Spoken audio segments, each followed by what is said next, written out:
मैं आदरणीय प्रधानमंत्री जी से निवेदन करती हूं कि रोजगार मेले के इस अवसर पर अपने आशीर्वचनों से हम सभी का तथा राष्ट्र की युवा महाशक्ति का पथ प्रदर्शन करें।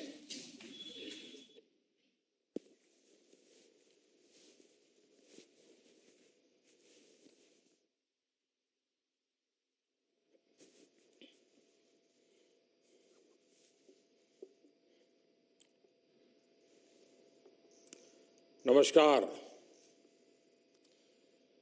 आजादी के इस अमृत काल में देश की आजादी के और देश के कोटि कोटि जनों के अमृत रक्षक बनने पर आप सबको बहुत बहुत बधाई। मैंने आपको अमृत रक्षक इसलिए कहा क्योंकि आज जिन युवाओं को नियुक्ति पत्र मिल रहा है वो देश की सेवा के साथ साथ देश के नागरिकों की, देश की रक्षा भी करेंगे। इसलिए एक तरह से आप इस अमृत काल के जन और अमृत रक्षक भी हैं। मेरे परिवारजनों, इस बार रोजगार मेला का ये आयोजन एक ऐसे माहौल में हो रहा है जब देश गर्व और आत्मविश्वास से भरा हुआ है।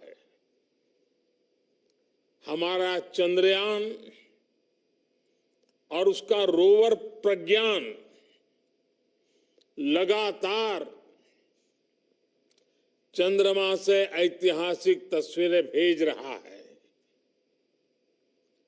गर्व से भरे इस क्षण और ऐसे समय में आप अपने जीवन की सबसे महत्वपूर्ण यात्रा शुरू करने जा रहे हैं। मैं सभी सफल अभ्यर्थियों और उनके परिवारजनों को अनेक अनेक शुभकामनाएं देता हूं। साथियों, सेना में आकर सुरक्षा बलों के साथ जुड़कर पुलिस सेवा में आकर हर युवा उसका सपना होता है कि वो देश की रक्षा का प्रहरी बने और इसलिए आप पर बहुत बड़ा दायित्व होता है। इसलिए आपकी जरूरतों के प्रति भी हमारी सरकार बहुत गंभीर रही है। बीते कुछ वर्षों में अर्धसैनिक बलों की भर्ती प्रक्रिया में हमने कई बड़े बदलाव किए हैं। आवेदन से लेकर चयन तक की प्रक्रिया में तेजी लाई गई है। अर्धसैनिक बलों में भर्ती के लिए होने वाली परीक्षा अब 13 स्थानीय भाषाओं में भी कराई जा रही है। पहली ऐसी परीक्षा में सिर्फ हिंदी या अंग्रेजी चुनने का ही विकल्प होता था। अब मातृभाषा का मान बढ़ा है। इस बदलाव से लाखों युवाओं के लिए रोजगार पाने के रास्ते खुल गए हैं। पिछले वर्ष भी छत्तीसगढ़ के नक्सल प्रभावित जिलों में सैकड़ों आदिवासी युवकों की नियुक्ति की गई थी। इन्हें नियमों में छूट देकर सुरक्षा बल में भर्ती पाने का अवसर दिया गया ताकि विकास की मुख्य धारा से जुड़े रहें। इसी तरह बॉर्डर डिस्ट्रिक्ट और उग्रवाद प्रभावित जिलों के युवाओं के लिए कांस्टेबल भर्ती परीक्षा में कोटा बढ़ाया गया है। सरकार के प्रयासों से अर्धसैनिक बलों को लगातार मजबूती मिल रही है। साथियों, देश का विकास सुनिश्चित करने में आपके दायित्व की महत्वपूर्ण भूमिका है। सुरक्षा का वातावरण, कानून का राज विकास की रफ्तार को तेज कर देता है। आप यूपी का उदाहरण ले सकते हैं। कभी यूपी विकास के मामले में बहुत पीछे था और अपराध के मामले में बहुत आगे, लेकिन अब कानून का राज स्थापित होने से यूपी विकास की नई ऊंचाई छू रहा है। कभी गुंडों माफिया की दहशत में रहने वाले उत्तर प्रदेश में आज भयमुक्त समाज की स्थापना हो रही है। कानून व्यवस्था का ऐसा शासन लोगों में विश्वास पैदा करता है और जब अपराध कम हुआ है तो यूपी में निवेश भी बढ़ रहा है, इन्वेस्टमेंट आ रहा है।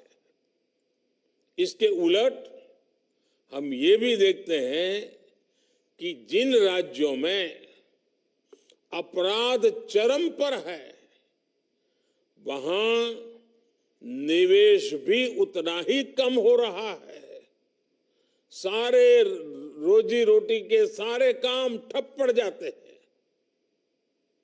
मेरे परिवारजनों, आजकल आप लगातार पढ़ते भी हैं और देखते भी हैं कि भारत दुनिया की सबसे तेजी से बढ़ती हुई अर्थव्यवस्था है। भारत इस दशक में टॉप 3 अर्थव्यवस्था में शामिल हो जाएगा और ये गारंटी जब मैं आपको देता हूं ना, बड़ी जिम्मेवारी के साथ मेरे देशवासी, मेरे परिवारजनों को ये मोदी गारंटी देता है। लेकिन जब आप ये पढ़ते हैं तो एक सवाल आपके मन में जरूर आता होगा कि इसका देश के सामान्य नागरिक पर क्या असर होगा, और ये सवाल बहुत स्वाभाविक भी है। साथियों, किसी भी अर्थव्यवस्था को आगे बढ़ने के लिए ये जरूरी है कि देश के हर सेक्टर का विकास हो। फूड सेक्टर से लेकर के फार्मा तक, स्पेस से लेकर के स्टार्टअप तक, जब हर सेक्टर आगे बढ़ेगा तो अर्थव्यवस्था भी आगे बढ़ेगी। आप फार्मा इंडस्ट्री का उदाहरण ले लीजिए। महामारी के समय भारत के फार्मा इंडस्ट्री की बहुत सराहना की गई। आज ये इंडस्ट्री 4 लाख करोड़ रुपए से ज्यादा की है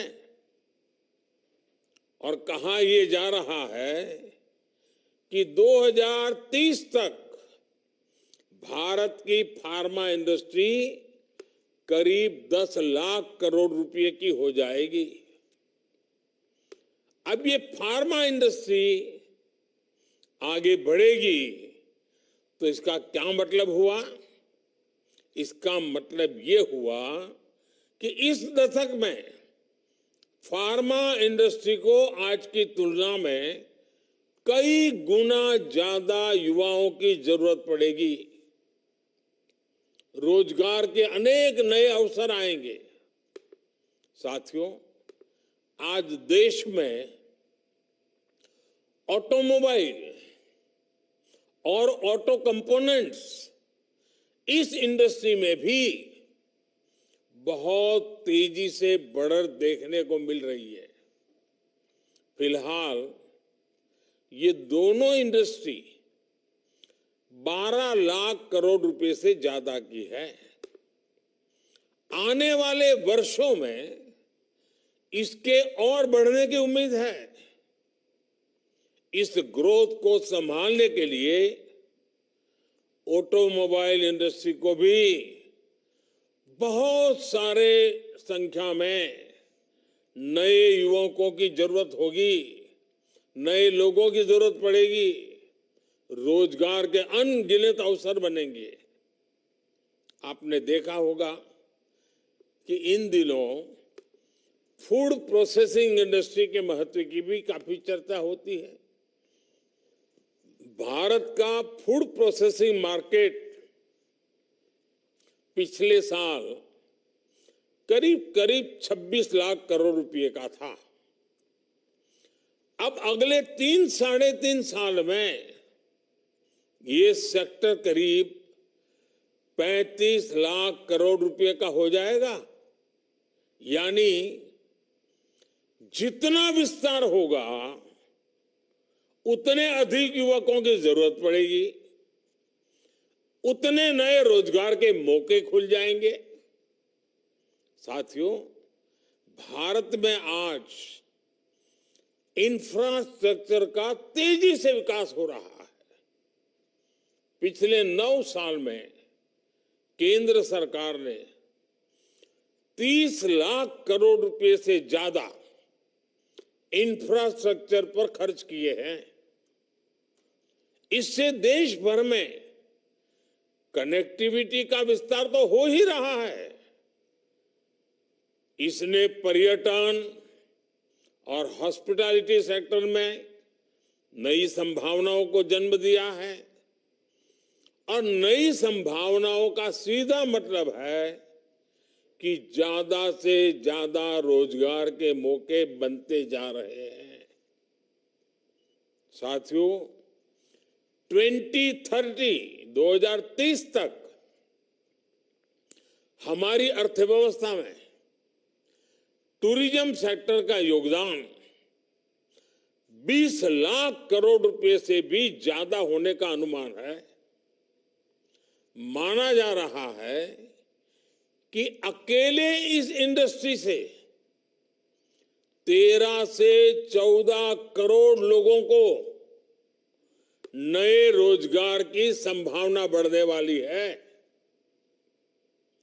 इन सारे उदाहरणों से आप समझ कर सकते हैं कि भारत का विकास सिर्फ नंबर की रेस नहीं है। इस विकास का भारत के हर नागरिक के जीवन पर प्रभाव पड़ेगा। इसका मतलब है कि बड़ी संख्या में रोजगार के अवसर तैयार हो रहे हैं और इससे आय में बढ़ोतरी और क्वालिटी ऑफ लाइफ सुनिश्चित हो रही है। हम परिवार में भी देखते हैं ना, अगर हम किसान हैं, अच्छी फसल हुई, ज्यादा फसल हुई, अच्छे दाम मिले तो घर के अंदर कैसे रौनक आ जाती है। कपड़े नए आते हैं, बाहर जाने का मन करता है, नई चीजें खरीदने का मन करता है। घर की अगर आय बढ़ी तो घर के लोगों के जीवन में भी बदलाव आता है। जैसे परिवार में है ना, देश में भी वैसा ही है। जैसे देश की आय बढ़ती है, देश की ताकत बढ़ती है, देश में संपत्ति बढ़ती है, तो देश के नागरिकों का जीवन संपन्न बनना शुरू हो जाता है। साथियों, पिछले 9 वर्षों के हमारे प्रयासों से परिवर्तन का एक और नया दौर दिखने लगा है। पिछले साल भारत ने रिकॉर्ड एक्सपोर्ट किया। ये संकेत है कि दुनिया भर के बाजारों में भारतीय सामानों की डिमांड लगातार बढ़ रही है। इसका मतलब है कि हमारा प्रोडक्शन भी बढ़ा है और प्रोडक्शन के लिए जो नए नौजवान लगे उसके कारण रोजगार भी बढ़ा है और स्वाभाविक है इसके कारण परिवार की आय भी बढ़ रही है। आज भारत दुनिया का दूसरा सबसे बड़ा मोबाइल फोन निर्माता देश है। देश में मोबाइल फोन की डिमांड भी लगातार बढ़ रही है। सरकार के प्रयासों ने मोबाइल मैन्युफैक्चरिंग को भी कई गुना बढ़ा दिया है। अब देश मोबाइल से आगे बढ़कर दूसरे इलेक्ट्रॉनिक गैजेट्स पर भी फोकस कर रहा है। आईटी हार्डवेयर प्रोडक्शन के लिए क्षेत्र में हम वैसी ही सफलता दोहराने वाले हैं जैसी मोबाइल के क्षेत्र में हासिल की है। वो दिन दूर नहीं होगा जब मोबाइल की तरह ही भारत में बने एक से बढ़कर एक लैपटॉप, टैबलेट और पर्सनल कंप्यूटर दुनिया में हमारी शान बढ़ाएंगे। वोकल फॉर लोकल के मंत्र पर चलते हुए भारत सरकार भी made in India laptop, computer जैसे अनेक प्रोडक्ट्स खरीदने पर जोर दे रही है। इससे मैन्युफैक्चरिंग भी बढ़ी है और युवाओं के लिए रोजगार के नए मौके भी बन रहे हैं। इसलिए मैं फिर कहूंगा, अर्थव्यवस्था के इस पूरे चक्र को संभालने की, इसे सुरक्षा देने की बहुत बड़ी जिम्मेदारी आप सभी, जब ये सुरक्षा कर्मी के रूप में आपका जीवन आरंभ हो रहा है, आपका कार्य आरंभ हो रहा है, तो कितनी जिम्मेवारी आपके सर पर है इसका आप भली भांति अंदाज लगा सकते हैं। मेरे परिवारजनों, 9 साल पहले आज के ही दिन प्रधानमंत्री जन धन योजना लॉन्च की गई थी। इस योजना ने गांव और गरीब के आर्थिक सशक्तिकरण के साथ ही रोजगार निर्माण में भी बहुत बड़ी भूमिका निभाई है। 9 साल पहले देश में बहुत बड़ी संख्या में लोगों के पास बैंक खाता ही नहीं था। बेचारों ने बैंक का दरवाजा नहीं देखा था। लेकिन जन धन योजना के कारण बीते 9 वर्षों में 50 करोड़ से ज्यादा नए बैंक खाते खोल चुके हैं। इस योजना से गांव गरीब तक सरकारी लाभ सीधे पहुंचाने में तो मदद मिली ही है और साथ ही महिलाओं, दलितों, पिछड़ों, आदिवासियों के रोजगार और स्वरोजगार को इससे बहुत बल मिला है। जब गांव-गांव में बैंक खाते खुले तो इसके लिए बैंकिंग कॉरेस्पोंडेंट्स के रूप में, बैंक मित्र के रूप में लाखों युवाओं को अवसर मिले। बैंक मित्र हो, बैंक सखी हो, इसके रूप में हमारे हजारों बेटे बेटियों को रोजगार मिला। आज 21 लाख से अधिक युवा साथी बैंकिंग कॉरेस्पोंडेंट, या तो कहें बैंक मित्र या बैंक सखी के रूप में गांव-गांव में सेवाएं दे रहे हैं। बड़ी संख्या में डिजिटल सखियां महिलाओं और बुजुर्गों को बैंकिंग सेवा से जोड़ रही है। इसी प्रकार जनधन योजना ने रोजगार और स्वरोजगार के एक बड़े अभियान मुद्रा योजना को बल दिया। इससे महिलाओं सहित उन वर्गों को छोटे छोटे बिजनेस के लिए लोन लेना आसान हुआ जो कभी इसके बारे में सोच भी नहीं सकते थे। इन लोगों के पास बैंकों को देने के लिए कोई गारंटी नहीं होती। ऐसे में सरकार ने खुद उनकी गारंटी ली। मुद्रा योजना से अभी तक 24 लाख करोड़ रुपए से अधिक के लोन दिए जा चुके हैं। इसमें करीब 8 करोड़ साथी ऐसे हैं जिन्होंने पहली बार कोई बिजनेस शुरू किया है, अपना काम शुरू किया है। पीएम स्वनिधि योजना के तहत करीब करीब 43 लाख स्ट्रीट वेंडर्स को, रेडी पटरी वाले जो लोग होते हैं ना हमारे, पहली बार बैंकों से बिना गारंटी का ऋण स्वीकृत हुआ है।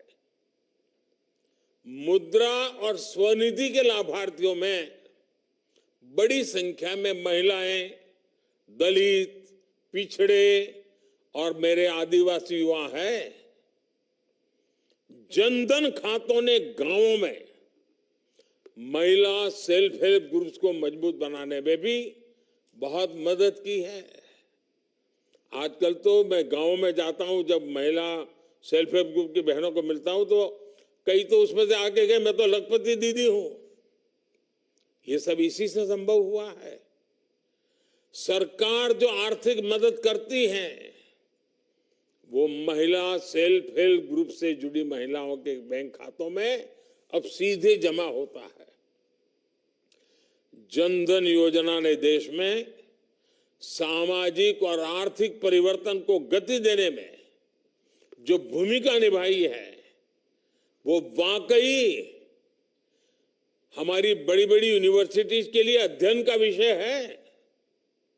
साथियों, अब तक रोजगार मेले के अनेक आयोजनों में लाखों युवाओं को मैं संबोधित कर चुका हूं।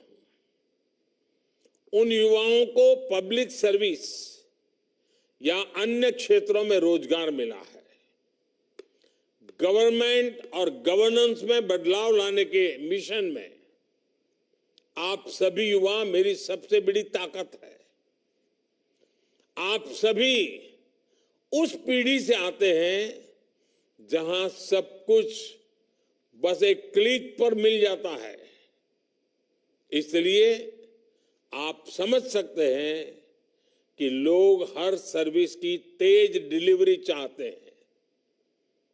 आप अच्छी तरह जानते हैं कि आज की पीढ़ी समस्याओं का टुकड़ों में समाधान नहीं चाहती, उन्हें स्थायी समाधान चाहिए। इसलिए पब्लिक सर्वेंट्स होने के नाते आपको ऐसे फैसले लेने होंगे, ऐसी जिम्मेवारियां निभानी होगी, हर पल ऐसे तैयार रहना होगा जो लंबे समय तक लोगों के लिए फायदेमंद हो। आप जिस पीढ़ी से संबंध रखते हैं वो कुछ हासिल करने का इरादा रखती है।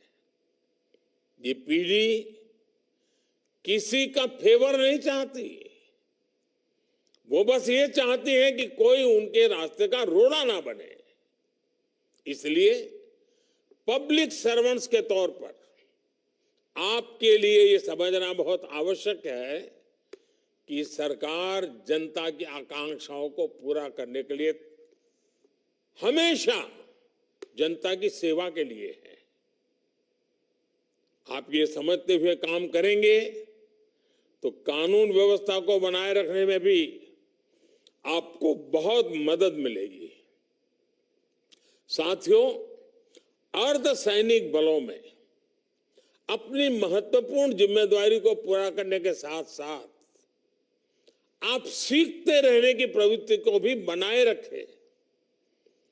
आप जैसे कर्मयोगियों के लिए आई गॉट कर्मयोगी पोर्टल पर 600 से ज्यादा अलग अलग कोर्सेज उपलब्ध है,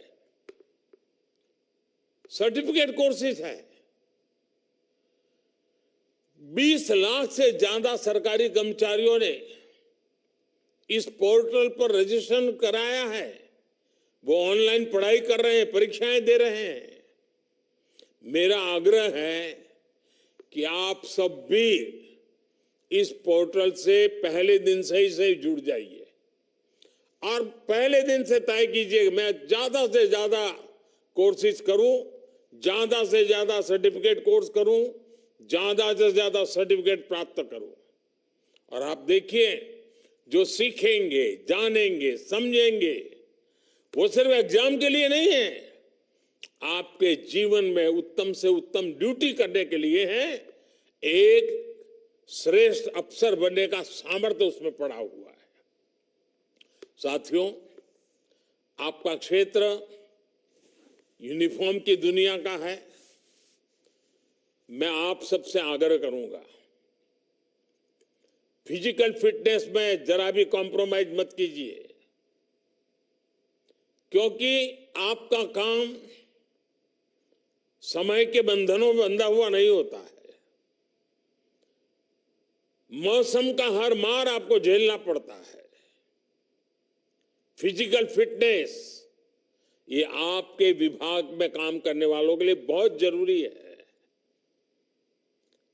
फिजिकल फिटनेस से ही आधा काम तो यूं ही हो जाता है। अगर आपके ढंग से आप खड़े हैं तो कानून व्यवस्था संभालने में कुछ करना नहीं पड़ता है, खड़ा रहना ही काफी हो जाता है। दूसरा मेरा मत है, आपकी ड्यूटी में तनावपूर्ण पल बहुत बार आते हैं। छोटी छोटी बात में तनाव आ जाता है। योगा ये आपके जीवन में नित्य प्रैक्टिस होनी चाहिए। आप देखेंगे एक संतुलित मन आपके कार्य के लिए बहुत बड़ी ताकत देगा। योगा ये सिर्फ फिजिकल एक्सरसाइज नहीं है,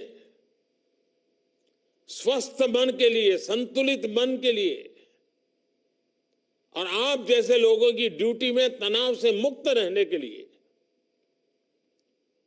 ये जीवन का हिस्सा होना बहुत जरूरी है। साथियों, देश 2047 में जब आजादी के 100 साल मनाएगा, तब आप सरकार में बहुत उच्च पद पर पहुंचे होंगे। ये 25 साल देश के और ये 25 साल आपकी जिंदगी के कितना अद्भुत संयोग है। अब मौका आपको नहीं गंवाना है। अपनी पूरी शक्ति, सामर्थ्य, जितना उसका विकास कर सकते करिए, जितना ज्यादा समर्पण कर सकते हैं करिए, जितना ज्यादा जन सामान्य के जीवन के लिए अपने जीवन को खपा दें। आप देखिए, जीवन में एक अद्भुत संतोष मिलेगा, एक अद्भुत आनंद मिलेगा और आपके व्यक्तिगत जीवन की सफलता आपको संतोष देगी। मेरी आपको बहुत शुभकामनाएं हैं।